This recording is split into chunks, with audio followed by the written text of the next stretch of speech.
science versus faith, the weird nerd or the religious fanatic. What a dilemma. Naivety or rational thinking? Before stamping me with prejudices, let me share that I have a deep interest and respect for science.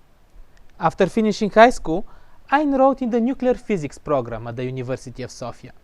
However, after completing 2 years in the program, I migrated to Canada and my path crossed more into computer science.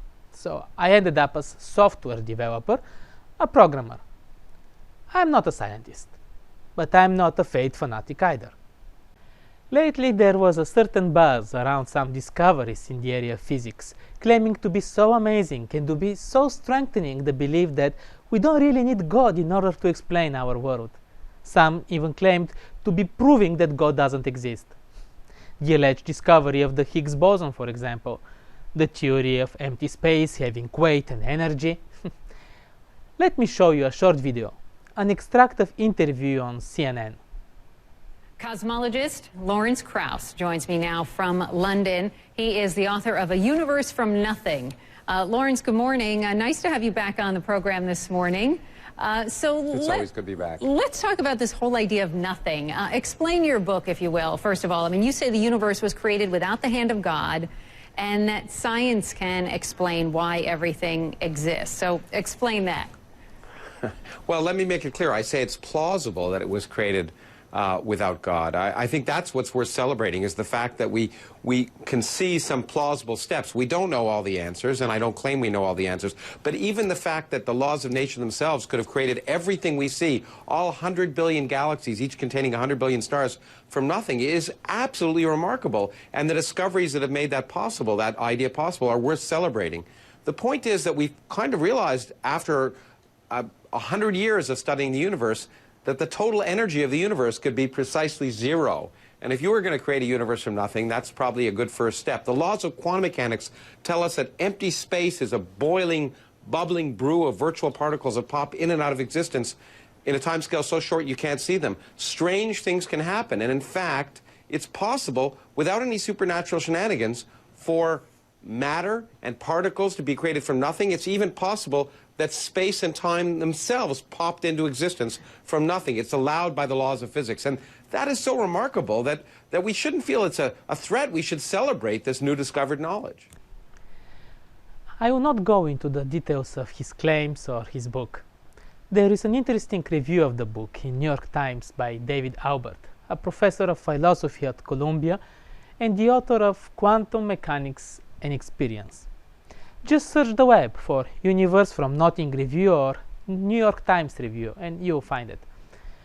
I will fast forward the interview and take you to the very end of it. Here it is. I can't say with absolute certainty there is no God, but what I would say is I'd much prefer to live in a universe without one. This is a fair statement. There is freedom of choice. But this choice, this preference, troubles me. It troubles me because I lived in a country, I lived in a society that chose to live without God, without needing God. Now, don't hate me for this. This is my experience and my view, but living in a society that chose that it doesn't need God, we witness terrible moral degradation. It's terrible to live in a society based on natural selection. Things like sacrifice, compassion, love, they change meaning. Immanuel Kant, a German philosopher, one of the foremost thinkers of the Enlightenment, once said, "Two things owe me most, the starry sky above me and the moral law within me."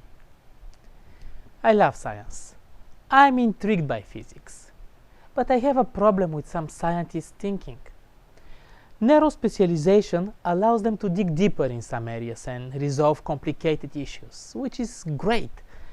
But in the same time, it seems that they forget that life is much more complex and sophisticated than this special area.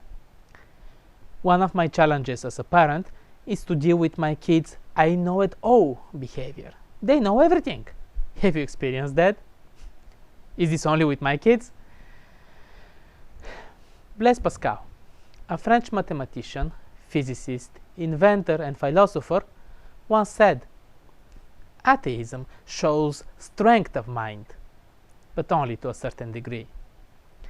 In another place he added, in faith there is enough light for those who want to believe, and enough shadows to blind those who don't.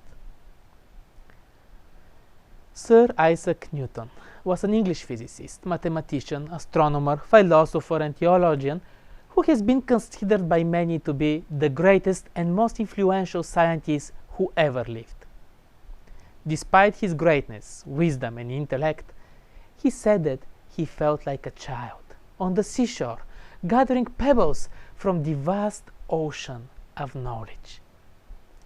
And this sense of humility is the message that I wish to leave with you today.